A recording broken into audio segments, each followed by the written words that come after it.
Well, episode 42, here we go. I wanted to discuss something before our next guest comes on. This guest is a Super Bowl champ, 17-year career in the NFL. And man, he's just awesome. I got to hang with him. He opened up his doors and let me stay at his house in Georgia when I was there for my Sandlot tour.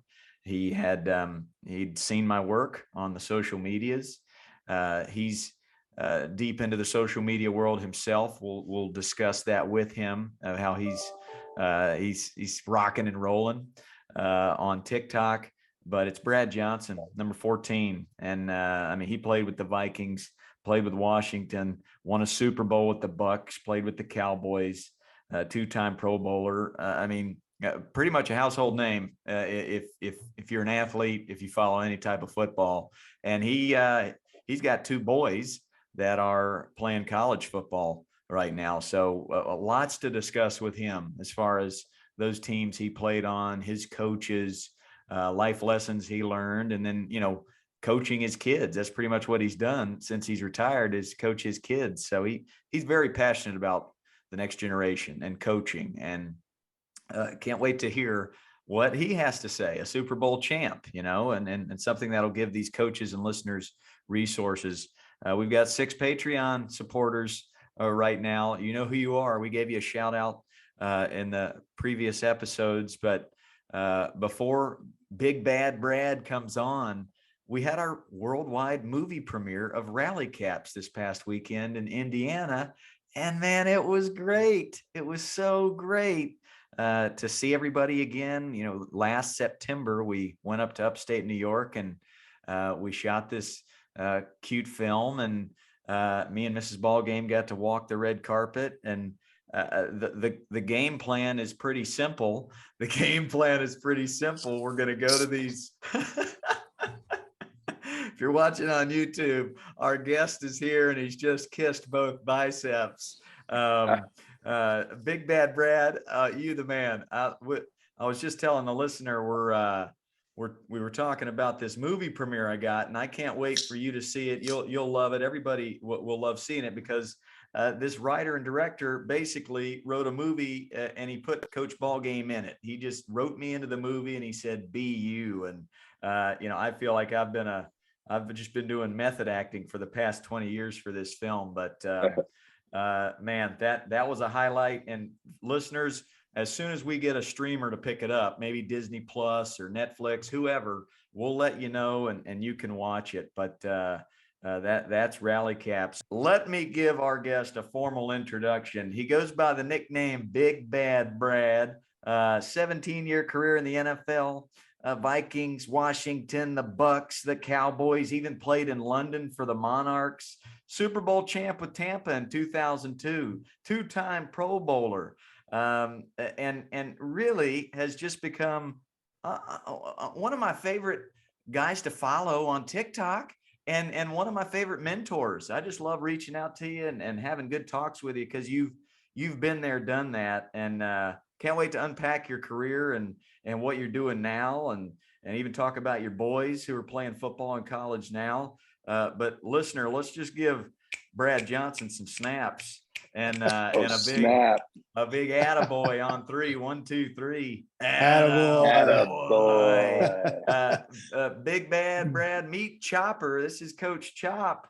He's been doing his thing in the MLB, hitting fungos and throwing batting practice and being a fountain for major league players for the past decade. And now he's coaching high school ball in Arizona. But it's a pleasure to introduce you to, man.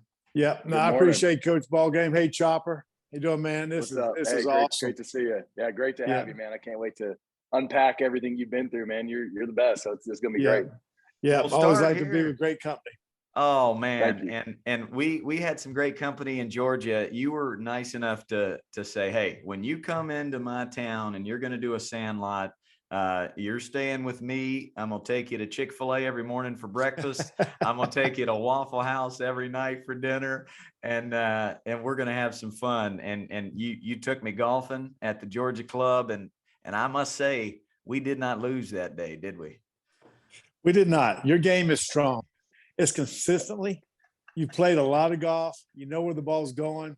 You know what you're going to score, and you bring some excitement. So had a great time, though, man. I really, obviously, when I found you on TikTok and Instagram and all that kind of stuff, I jumped on your bandwagon quick. When you see someone that cares, see someone that brings excitement, see one that wants to coach and teach and develop people. And I always say, try to encourage someone besides yourself. And you're not afraid to wear the blue jean shorts. You're not afraid to wear the crazy hat. So love all of it. I've really enjoyed, obviously I loved having you at the house. It's like, here's the hero at my house. It was really pretty cool that you spent a little time with us. But it's been fun to keep up with you.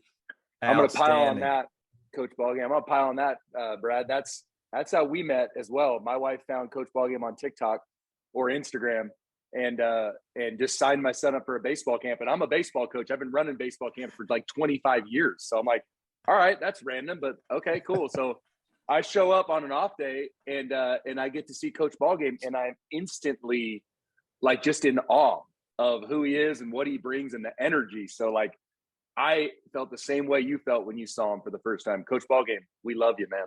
Man, you guys, I've said it many times on this podcast. You're speaking my love language with the words of affirmation, and it's clear as day. Obviously, for you, Chopper, and Big Bad Brad, you guys, you're coaches at heart. I mean, you were players. You played a long time, but when you're around somebody who is so passionate about the next generation of sports, man, it's just like it flows. This conversation is going to flow so smooth, and I'm just going to sit back and listen to you guys because you guys inspire me big time. But I do want to unpack the playing career of Brad Johnson because it's a lengthy one, and I mean it's hard to find somebody who's played against the likes of Dan Marino and played for guys like Tony Dungy and been the backup QB for guys like Warren Moon, and the amount of life experience you had as a player is amazing. But I want to start as a coach. Once you retired, you had these two boys, and kind of walk me through once it was time to hang them up. Why'd you go into coaching full board? Yeah, that's a great question. When I got done with football, played 17 years, 5 years in college. That's 22 years of college and pro football. I grew up playing basketball since I was like, I never missed a day of basketball when I was from second grade all the way through my freshman year of college. Played 2 years of basketball at Florida State. And I love sports. I was thankful for my parents. My dad was my coach growing up as a kid. Coached me in all my sports, baseball, basketball, football. My mom was a PE teacher, became a guidance counselor and later assistant principal. And we had keys to every gym. And they started up all these basketball leagues. We didn't even have a basketball league in our hometown. They started it from scratch and just kind of provided everything for me. And so when I got done with my career, I was 40 years old. And I remember, honestly, I was at a high school reunion. I was a senior class president. Imagine that, Not hard to believe. Yeah. So, but one of the girls there, she says, Brad, you're 40 years old, and you've had a great 40 years, but what are you going to do the next 40 years of your life? I'm like, okay, it's pretty good. She put me on the spot. You know what I mean? So you just can't sit up with your feet up, but it was really interesting. I got busy coaching kids, and for me, to be honest with you, I didn't want to coach college or pro football. I didn't want to get into telecasting. I really wanted to be with my family. Number one, I wanted to coach my kids. Both my sons are athletic kids, are playing football at Texas A&M now. My wife, she played volleyball in college at South Florida. And so athletic family, but I really wanted to coach my kids. And I coached youth football. I coached middle school football, coached high school football, would help out any kind of quarterbacks on the side. And I love helping kids. And to be honest with you, one of the greatest things that happened to me, honestly, in 1989, I was at a basketball camp up in Grayson, Kentucky. It's called Bob Zeffalato Basketball Camp. And at this camp, a lot of kids came over from Europe. And so they gave him 1 day. They took him to Lexington on a bus. And when they came back to the mall, from the mall, a lot of them bought 3 things. They bought Levi jeans because they didn't have blue jeans. They bought these things called Nike shoes. Okay. Like that was right when they came out, Nikes. and then they bought a football. And I saw these 2 guys from Europe trying to throw this football, and they were throwing it in the back like a shot put.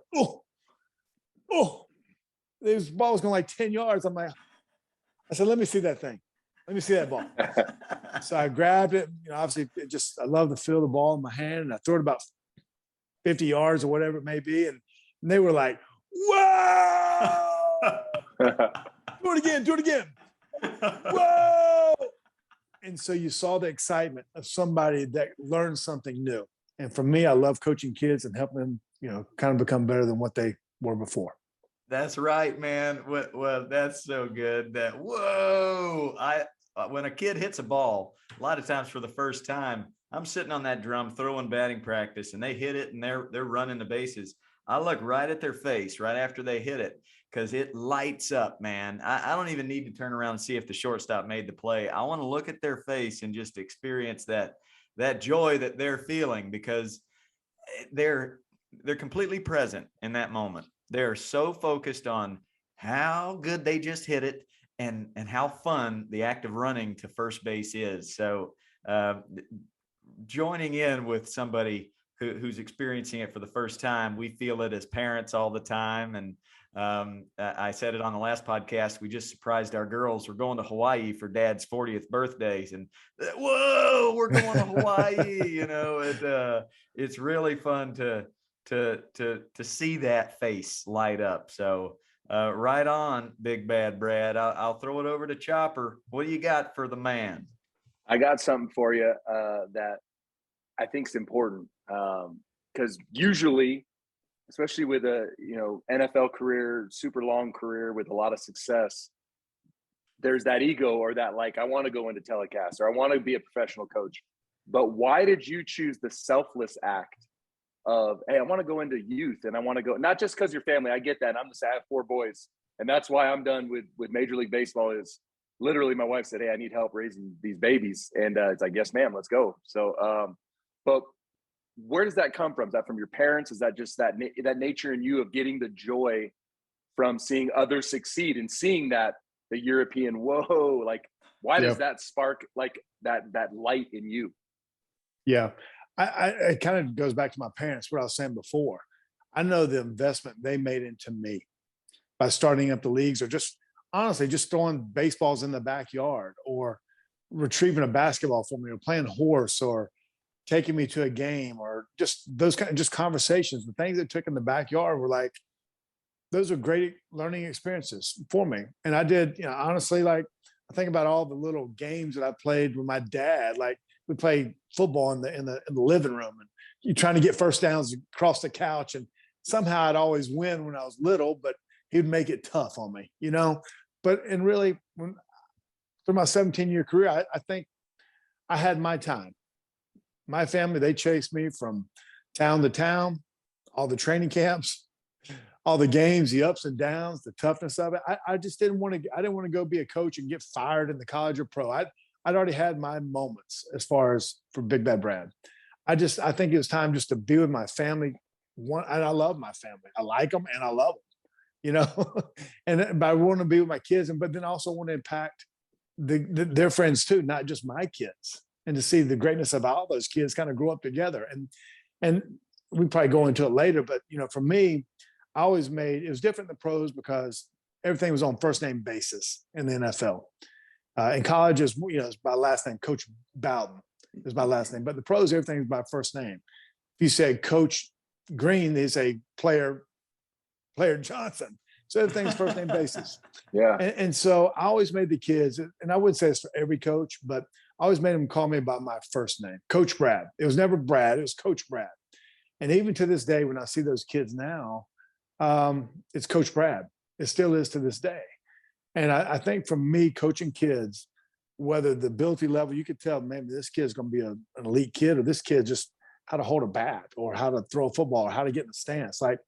I made a point to coach every kid and give him a chance to feel like he was coached. So one day when he's grown up and he's gone off to college, or he can say, you know what, that guy, Coach Brad or whoever his coach is, he coached me. Even though I wasn't the elite player, he coached me regardless and gave me an opportunity to be the best that I could be.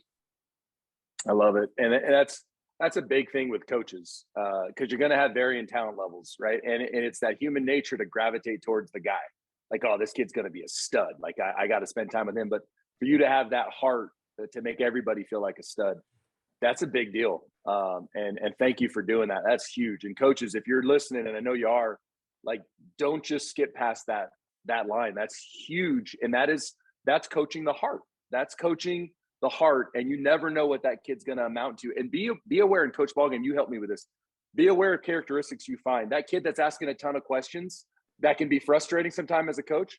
That kid's curious, and he's going to be special, and he's going to do something powerful someday, because he doesn't just blindly listen. He's curious. And I know it can try your patience a little bit as a coach, but like, see it from that lens of like, man, that kid's going to be something, because he might be a scientist, but he's asking why. That's pretty cool. Coach Ballgame, what do you got? We just had Jan Gomes on, and we asked him, who is some of the greatest mentors in your baseball life, and he brought up Sandy Alomar, who, yes, he was one of the greatest catchers of all time, and he taught him how to frame a pitch and hit a ball. But the reason he sticks out to him is he can text him anytime and say, "Hey, Sandy, how you doing, man? I love you." And Sandy will get right back to him, "I love you too, brother." He would just sit down and talk with him in his early days, and just say, "Hey, how's life? How's your life?" And when I think of a great coach, that's the one. And you had some tough times. I mean, you had some third string days in college, early in pro ball. Did you have that guy? Did you have that Sandy Alomar that you could lean on in those moments to help you stay focused? Yeah, honestly, I was blessed with some great coaches in middle school, high school. I had a couple great coaches. Coach Bill Burrows was my basketball coach, and Coach Bruce Arrowwood, and they coached to this day, like, graduated in 1987, we could still run the man-to-man offense that we ran and the out-of-bounds plays. And I think there's some greatness to that coaching, because, like, some people, you can't remember last year's plays, like what, but it was so instilled into us, and that each one of us were part of a team. That was really pretty awesome, our basketball program. But then I'm thankful I was a basketball player going through high school, and I wanted to be like Larry Bird and Chris Mullin, my heroes growing up. And obviously I played 2 years of basketball in Florida State in college, but I actually quit football my senior year. And I didn't really have a great experience of playing football. Like, we were 4-6, 5-5. And I'll be honest with you, Coach Ballgame, Chopper, I led the state of North Carolina in high school football for most interceptions in a career. Okay. Black Mountain, baby. Black Mountain. I did. And I'm bragging on that. But I had a coach. We had a new coach my senior year named Kenny Ford. He was a young guy, and he called me and said, "Brad, you don't need to miss football. Don't put all your eggs in one basket. You have potential here." And so I missed the first 3 days of practice. He made me go through the penalty box as far as missing the first 3 days and doing up downs and all that kind of stuff. But he taught me back into playing. He said, "Brad, it's going to be the most fun you've ever had. We're going to be organized. We're going to win. And it's going to be a great team environment." And we did. And I'm thankful for Kenny Ford being that guy that called me back and gave me that confidence of what was going to take place in that year. And then later on, I got my scholarship to Florida State to play football. Awesome. And I mean, you need those guys in your formative years to kind of see the potential and guide you down the right path. I mean, the reason we started this podcast is because a lot of the opposite is happening. Kids are walking away from these games because of a coach, and we've really got to shine a light on that and say there's a problem, and let's become better. Let's become better coaches. As you got into college, you had Coach Bowden, and then you get drafted by the Vikings in 1992. But it took you a good decade to really get on top and get that Super Bowl ring. So how did you keep that focus now that we're in professional football? Yep. It's the highest level, and it's the biggest names. It's the Elways, and it's the Aikmans, and it's the Marinos. When you weren't starting, which was most of that first run with the Vikings. How'd you stay focused? What did you do? Did you have mental games to keep you in line? Yeah, I was fortunate enough when I was at Florida State. Listen, I got benched my junior and senior year. Okay. And actually, the guy that benched me, my brother-in-law now, Mark Rick. So it's funny. He benches me and then hooks me up with his sister later on. But when it happened, it was probably for the right reasons, to be honest with you. And I still had so much respect for the coaches because of the process that took place. And maybe it wasn't my time. Okay. And you got to be real with yourself, number one. Maybe it wasn't my time. But I ran into a guy, his name was Alex Serranos. We're still friends this day. He's from Chile. And I remember I used to jump rope for 36 minutes a day. I'd swim, I'd go run 4 or 5 miles, and I did all these kind of workouts. I remember I was jumping rope one day by the pool at the dorm, and he said, "Brad, what are you doing?" And I said, "I'm training." He said, "Training for what?" I said, "Well," he said, "I think you're training to be a triathlete, not a quarterback." And it kind of woke me up. He said, "Come train with me." So we started doing medicine balls. We started doing sand plyometrics. We read a lot of different books, how to control your breathing, how to dial into the moment, those kind of things. And so Alex, he was a dorm manager. He's actually got his master's. He got his doctorate in sports psychology. And I didn't know it at the time, right? He's just some guy from Chile running the dorm. But he invested his time into me. We spent 15 years together throughout my career. And even though I didn't play my senior year very much, even though my first 3 years of in the NFL as a 9th round draft pick, which they don't have anymore, the 14th quarterback that was drafted, first 3 years of practice, I didn't get a snap in practice, not games, in practice.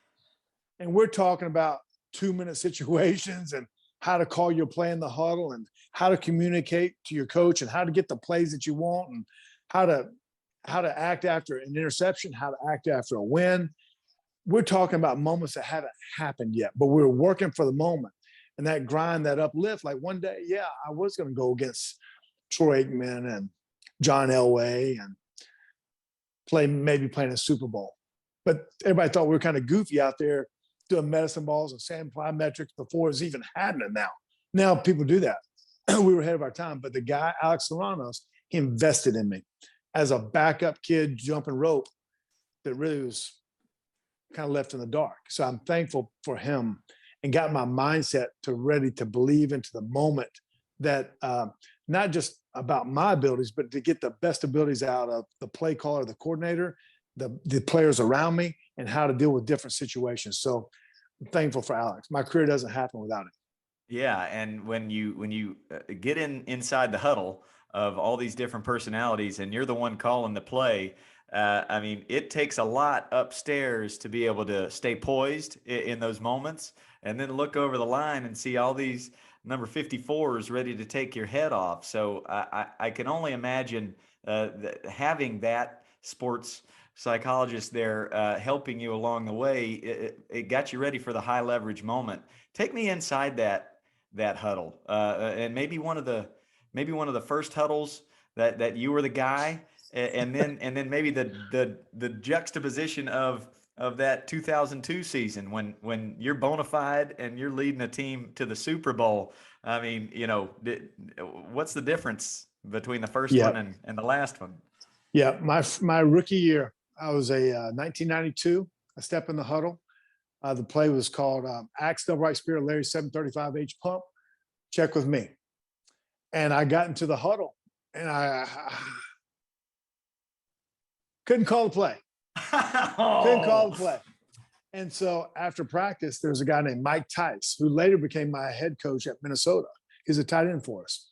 And he called me after practice. He got me, kind of grabbed me by the face mask. And he said, "Son, don't ever step in that huddle. If you don't know how to call the plays, you don't know your job, because we can't do our job and we don't believe in you. You got to make us believe, but you got to know the plays." And there's so many plays and concepts that took place at that time. I told you my time wasn't ready, but he got me. And so later in my career as a quarterback, it's so much more than just throwing spirals or just those kind of things, But later in my career, in the 2003 season, we win the Super Bowl, and it's like John Gruden's calling plays, and you shift green, left, west, F short, spike 2, wide, and Z over, heads up for 359 smoke. Hey, heads up for H2 Miami or 58 Dolphin. Like, you got to call it, you got to mean it, it's got to mean something. And so when it comes from you verbally and you get the most out of those players, and as a quarterback, you're managing the prima donna receivers around you. Your line has to block for you, running back. Like, there's so many variables that take place, but you better have command of your huddle. And so kind of going back a little bit to my friend Alex, he said, Brad, why do you play the game? And then back in 1992, I was like, well, I want to make it to the NFL. I want to be the starter. He said, well, what if you don't? Why do you play the game?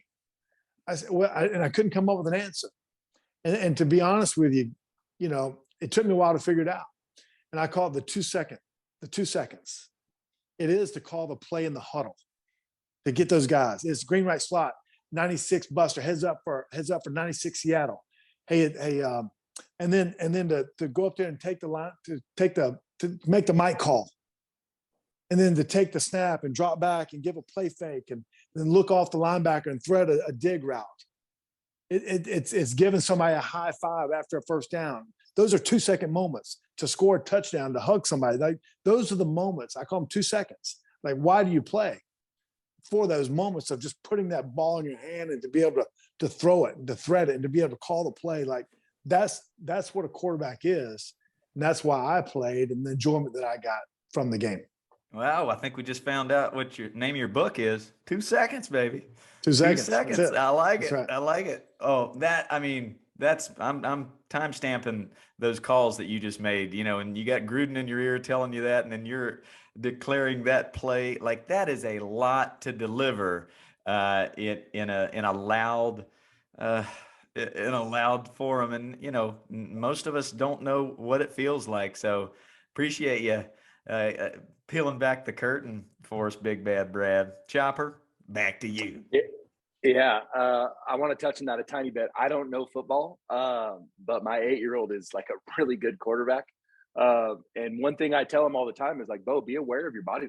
You know what I mean? Like, because your teammates are going to feed off it. The opponent's going to feed off it. Like, it matters, So like, just carry yourself with that, like, kind of humble swag, shoulders down, shoulders back, a little pep in your step. And like, these are little kids, they're much easier routes. They're calling Sally's this and Sally that, just little short routes, and then he'll let it eat a little bit on a deeper route. But like, dude, be mindful. And like I said, I don't know the game. I just know sports and I know energy. But I love that you had that impactful. You said his name was Alex. Is that right? Yeah, Alex Serranos. Yep.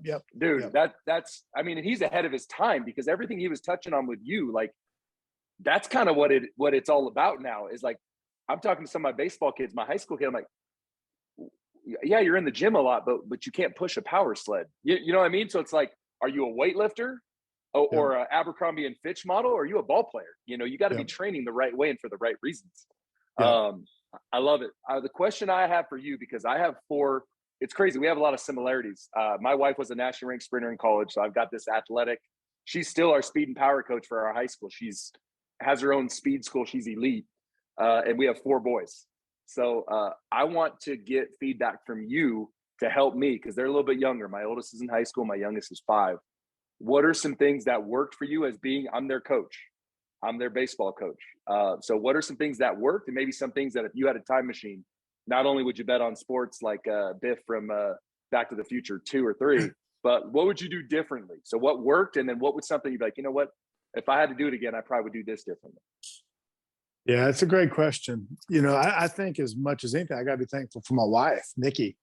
She was as heavily involved in our kids, not just sports, but like just being well-rounded kids, and just, encouraging being a good friend, a good teammate, do well in school and those kind of things. I'm gonna kind of branch off a little bit before we kind of go into that, but I would tell kids, parents, adversity's coming. As much as we don't like it, and so one of my oldest son, Max, something happened in school, and his grade, he got a bad grade or something, and he stood up when the teacher left or something. He stood up and he was trying to keep everybody down and kind of got in trouble, and he lost his grade or whatever, but we didn't make a big deal about it. Like, You broke the rule, even though it wasn't his fault. He's actually trying to calm it down. But accept responsibility. And so for kids, I really think make them make their own lunch. You know, if you're a kid, you go into a baseball game and they forget their baseball bat, don't put that bat in there. Don't put it in there. Let them miss the game. Let them fail. That's what I'm saying. Let the kids fail, especially early.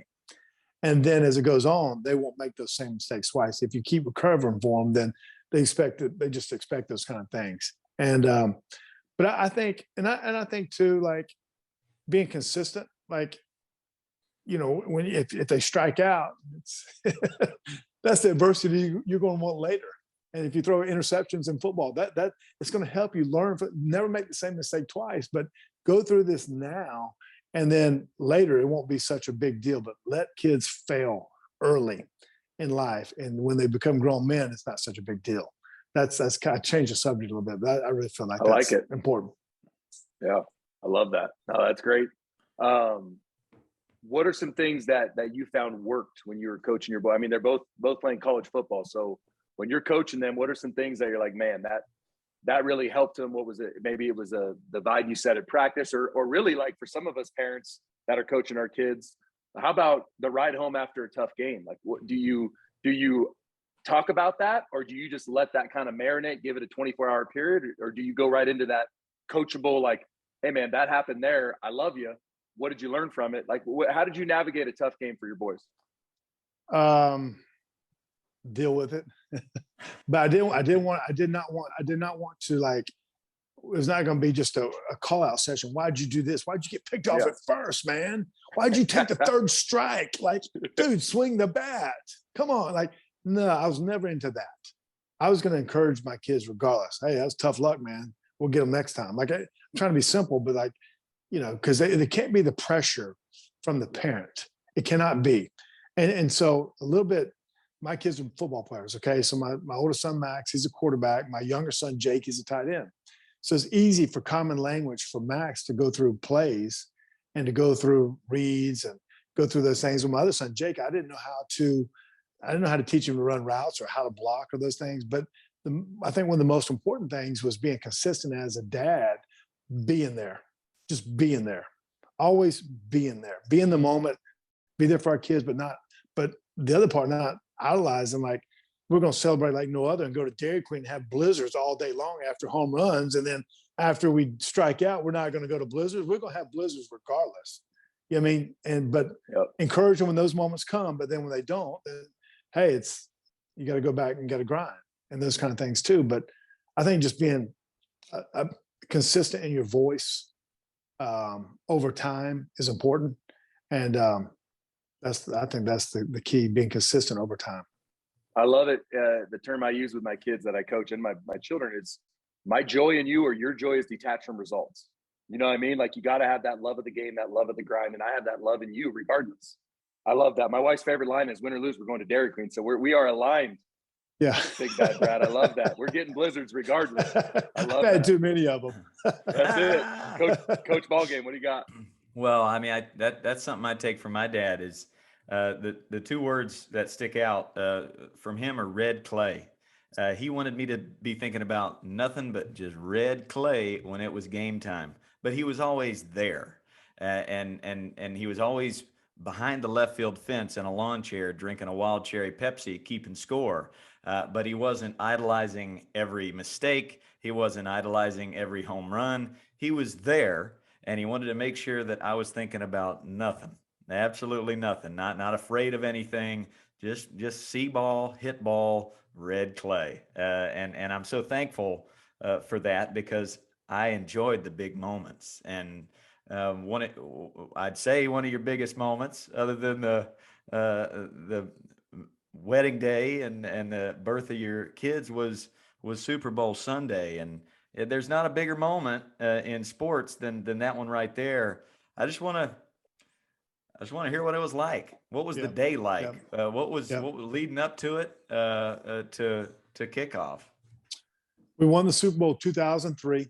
And in 1987, I'm trying to decide what sport I'm going to play, football or basketball, in high school. And that same year, 1987, the great Phil Simms, he beats the great John Elway in the Super Bowl. He goes 22 for 25. And after the game was over, he threw 3 touchdowns. And after the game was over, there's confetti falling on his face. And he said, I'm going to Disney. You know, it's pretty cool. It's pretty cool. And so we were all saying, I'm going to Disney World, you know, kind of the next day in high school. And that's a pretty cool commercial, you know. And so 16 years later, I've been through every adversity you can ever imagine. I've had every high. I've had every low. I've done it all. And but in 2003, I've been a part of some great teams, but we make it to the Super Bowl. And I remember I always slept good before games, to be honest with you. But this night I kind of woke up about 2 or 3 in the morning. My heart was pumping. I'm like, it was a little bit different pump. It wasn't nervous. It was more of excitement. And so I woke up. I said, I got to go back to bed. And I remember taking the bus ride to the game. And usually you got a little police escort. And I always kept my playbook in there. I'm reading it the whole way. But this particular day, it was different.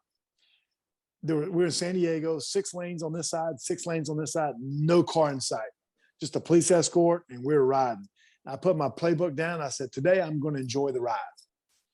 And so we go to the Super Bowl, and I remember Celine Dion singing God Bless America and the Dixie Chicks singing the national anthem. And I remember Don Shula and Bob Greasy and Larry Zonka, who I went and saw as a little kid play. They did the coin flip. And I'm thinking, you know, good gravy. I mean, how many times have I sat at my home with some eating chips and dip and watching this Super Bowl? Now the world is watching me. And so it was excitement, but it was also trust in my abilities, trust in my team. And honestly, it was really just kind of a game that took place. And I remember in the third quarter, John Gruden was calling a play as me, Keyshawn, and John Gruden. And the play was far west right slot, X short, 200 jet smoke, X choice. And we're talking about it. And then Keyshawn goes, man, you smell that popcorn? You know? And John Gruden's like, yeah, that popcorn smells good, man. We got to have some of that. We got to win this game first, you know? and so we won the game. We win 48-21. And after the game was over, I'm holding my son, Max, who's 2 years old at the time. She's 7.5 months pregnant with the other son, Jake. And I'm doing a Disney commercial with John Gruden, and confetti's falling on our face. And you got, you know, Queens playing We're the Champions of the World. Like, oh man, this is it, man. Like all the above. It's you pinch yourself to say you are part of it. You work for it. You got to have great teammates. And to be honest with you, you can become so selfish at that time. Look what I achieved. Man, I did it. But then like, no, let me think back to 3rd grade. Coach Minnick and Coach Silvers coached me on that football field, and Coach Airwood and Coach Burrows and Coach Kenny Ford talking me back to even playing football. And my dad in the backyard, my mom at all the games. Like, think about how everybody had, it was about their moment too. And so it took a lot of people to sacrifice to give me what I was there at that moment. But it took everybody on that team, great coaches, great players, that went on, that you can see their greatness too. But it takes all the above. But to have that one moment was, you know, it's incredible.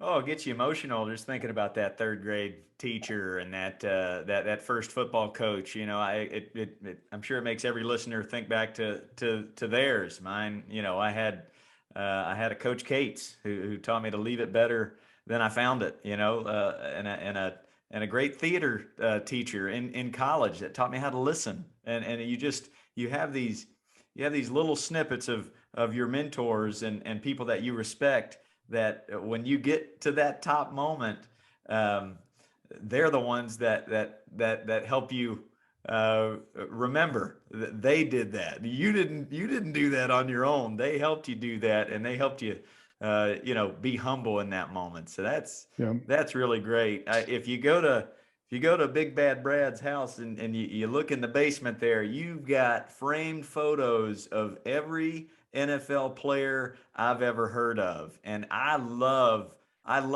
thank you for taking me down there so I could see just some of the amazing moments. Who are some of the favorite photos you've got down there that you've documented in your man cave?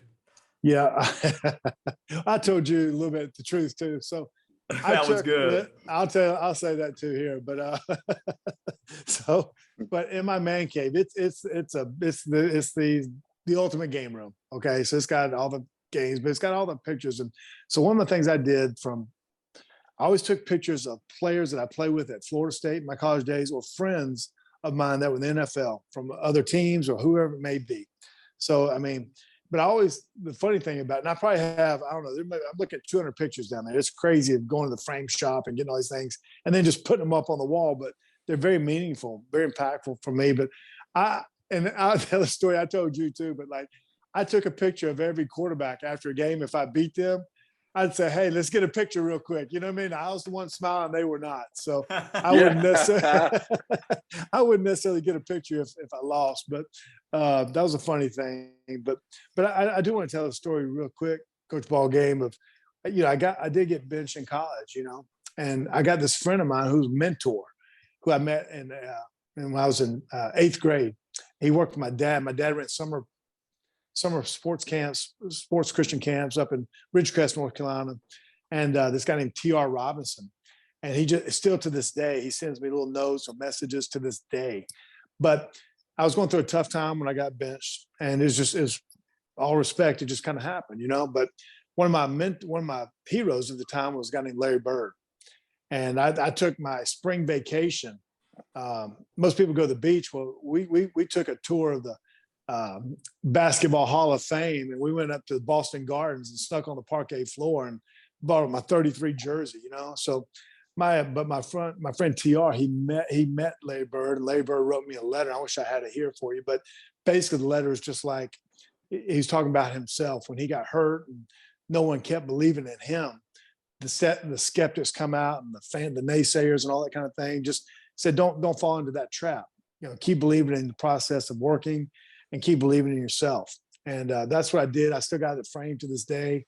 And so I'm thankful for my friend TR to get a hold of my hero, Larry Bird. And I still got that framed on my wall. And it meant a lot to me. And I tell people too, like nowadays, like we can send a text. It's real quick, but like, send somebody a note, write a letter. It's really pretty cool that people would do that now. And so I'm thankful for that. My friend TR to make that happen for me.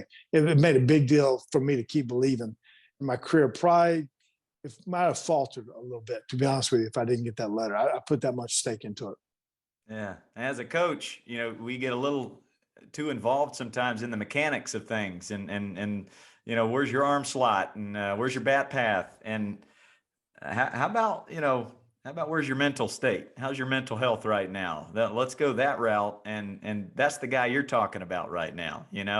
As good as the technical side of sports is, it's not what's most important. So you say it all the time, don't you, Chopper? Win the heart. Got to win the heart. And I love that your man cave's filled with pictures, because how we treat people and the relationships that we form, like that's our legacy. I think people get caught up in winning and losing, and I'm sure you got everything that you should have in there that you won, but you didn't forget the people along the way.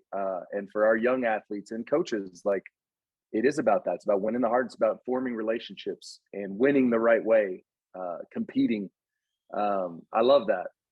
Question I have for you, and you can name, I'm sure you have a bunch. You had a super long career, but we talk a lot about being a fountain or a drain. So who are some fountains that stood out to you along your journey? You've already named a few, and if you just want to rename them, you can, but like these folks that brought that energy and that love that got you through those hard times.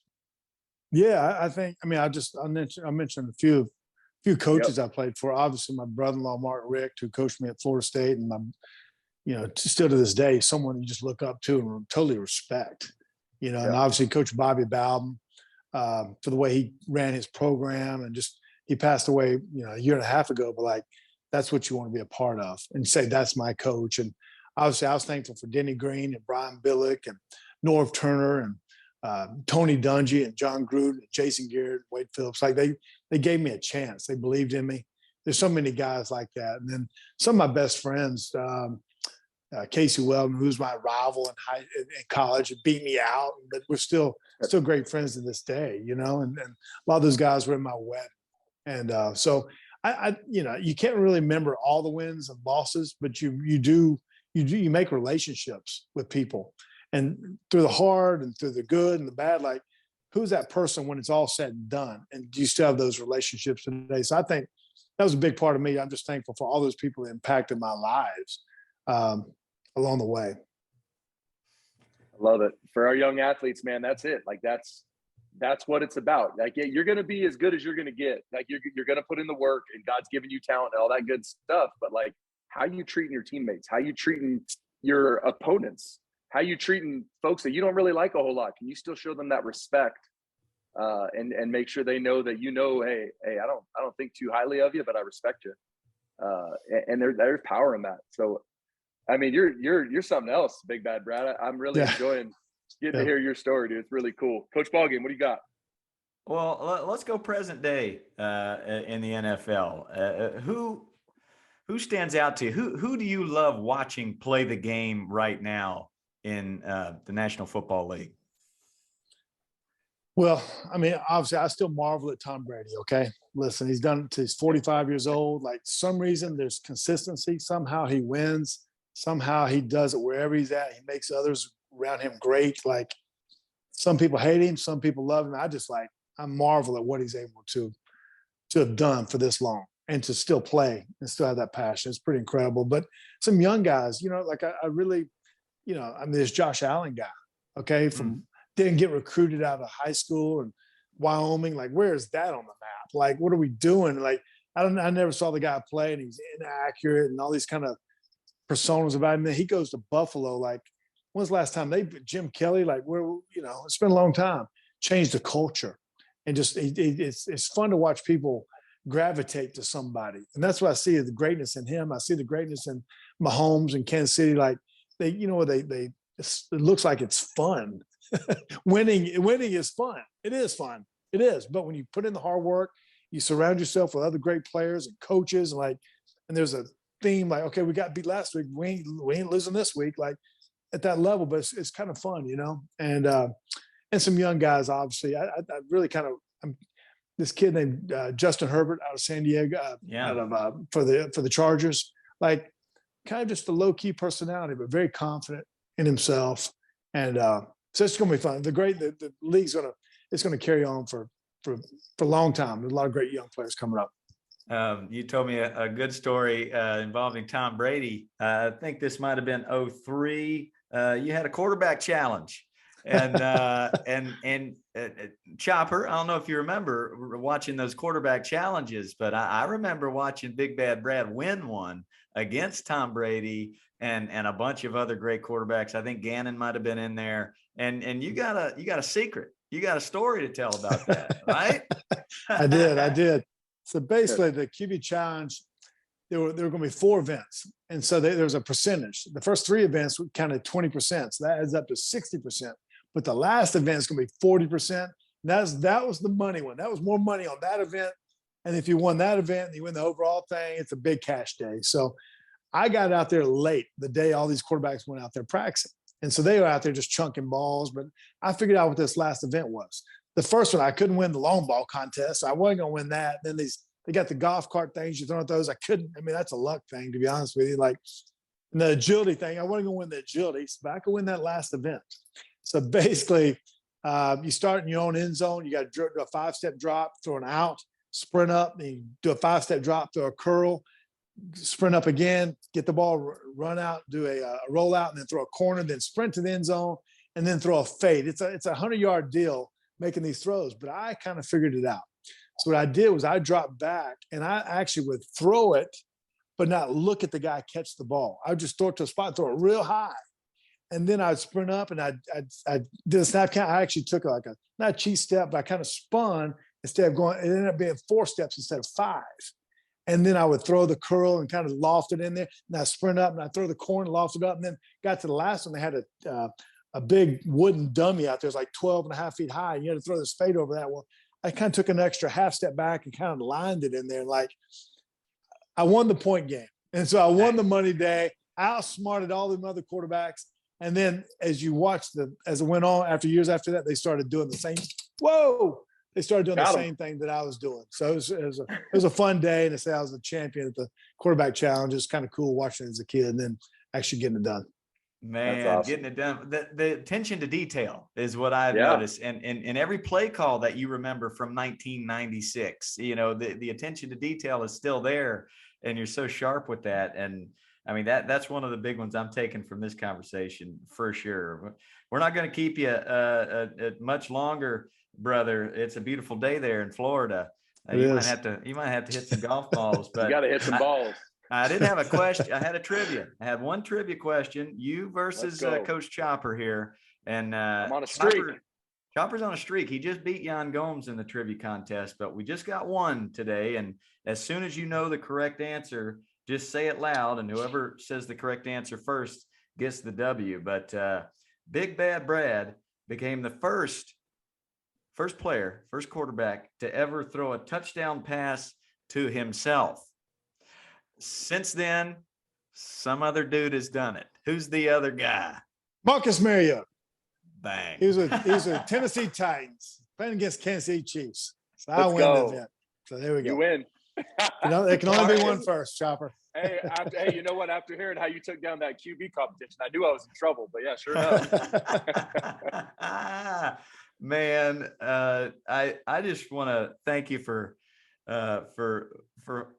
coming on here and just spreading such good advice for these parents and coaches that are just trying to figure out how to navigate their kids and how to be a good coach. And you've got such a passion for it. And I also want to thank you for just being a good friend to me and taking me under your wing and saying, hey, anytime you need something, let's have a conversation. I'm there for you. So as many kids as I coach, I would, if I didn't call you Big Bad Brad, I'd call you Coach, my friend. No, and I'll be honest with you, Coach Ball Game, man. Like when I saw all your videos, there were times I'm like, you really want to coach every kid. And there were times I'm going out to these football practices, and it's hot, like, nope, this kid needs to be coached. And I kind of would get inspired by doing it. Like, give that fourth string quarterback a chance. Like, make a difference and give him that help him too. Help them all. And then the first string, he's going to get his reps. You're going to still coach to win, but coach them all. And that's the greatest part, just watching. And people do love nicknames.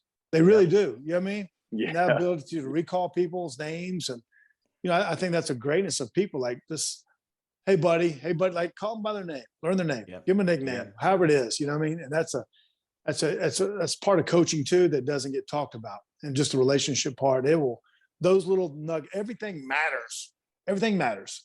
And if all coaches and parents do it that way, then great things will happen, regardless of the you say that. Hey, so you say that. So I took this job last year at this high school, this Christian school, and poured my heart, mind, soul into the kids and the field, right? So everyone's like, well, why do you care about the field? I say, because the way you do anything is the way you do everything. I want these kids to know everything they do matters. I want them to step on this field and be like, wow, you know what I mean? Exactly what you just said. Like, we've lost that as a generation. We're not passing that to the next generation. Everything matters. If there's trash on the street, pick it up. If there's weeds in the divider, freaking weed it. Yeah. Like, I love that. You're right. That's that. Oh my gosh. That's it, man. You're the best. Have a great day. Yeah. Appreciate Thanks, Chopper. Thank you, man. I'm writing that one down. The way you do anything is the way you do everything. I really like that one. And hey, listener, if you want to have a little fun, follow Big Bad Brad on TikTok and Instagram, because he's got these trick shots. And I did a trick shot with him when I was at his home, and man, it's like nothing you've ever seen. I know it keeps you active, it keeps you going athletically, but it's pretty amazing the trick shots you do with a basketball and a football. So I love how you're staying in the game that way. It's fun to watch. So hey, attaboy, Big Bad Brad, aka my personal coach, and we'll be in touch soon, brother. Good luck to your boys too. You too, Chopper. Looking forward to hearing about all four of them. Thank you, man. Yes, sir. Thank you. All right. Bye-bye. That was awesome. Right. That was awesome.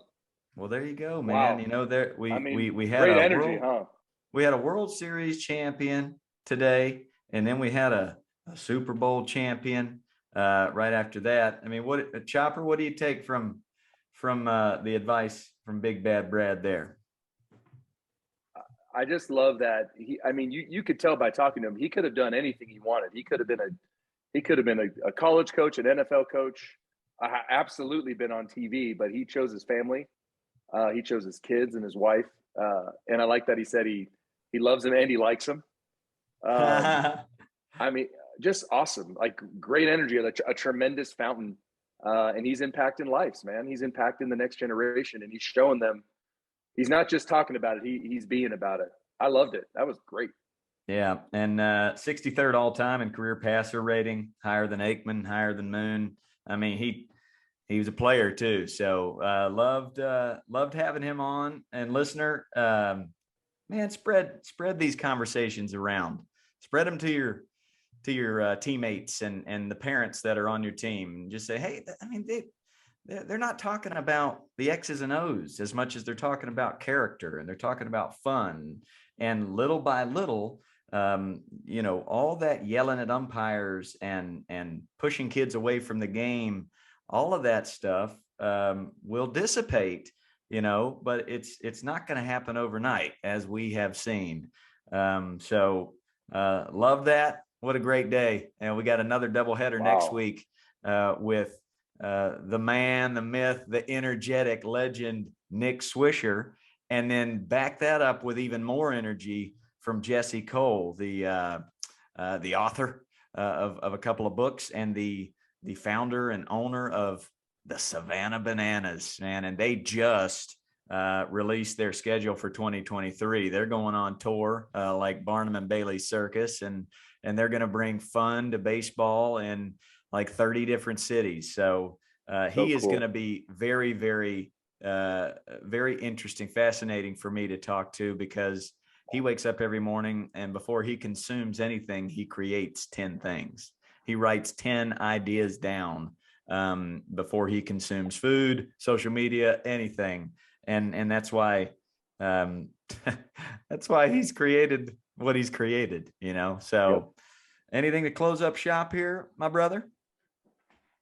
Greatness doesn't happen by accident. Greatness is forged through intent, right? And that's like you're talking about the owner of the Savannah Bananas. Like, okay, he came up with something like that wasn't just a fluke.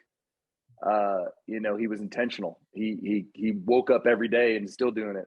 I'm gonna throw 10 things off the wall, and if one thing sticks a month out of 300 plus ideas, we're onto something. So you know how many bad ideas he came up with before he came up with some good ones? Plenty, but he didn't let that affect what he's doing. So I can't wait to talk with him, especially having played a full season at Grayson Stadium, home of the Savannah Bananas. Like, I mean, shoot, I 2003, I was there, so that'll be cool to talk about that. And I hope he fixed up the home clubhouse. That thing was brutal back then. Got MRSA.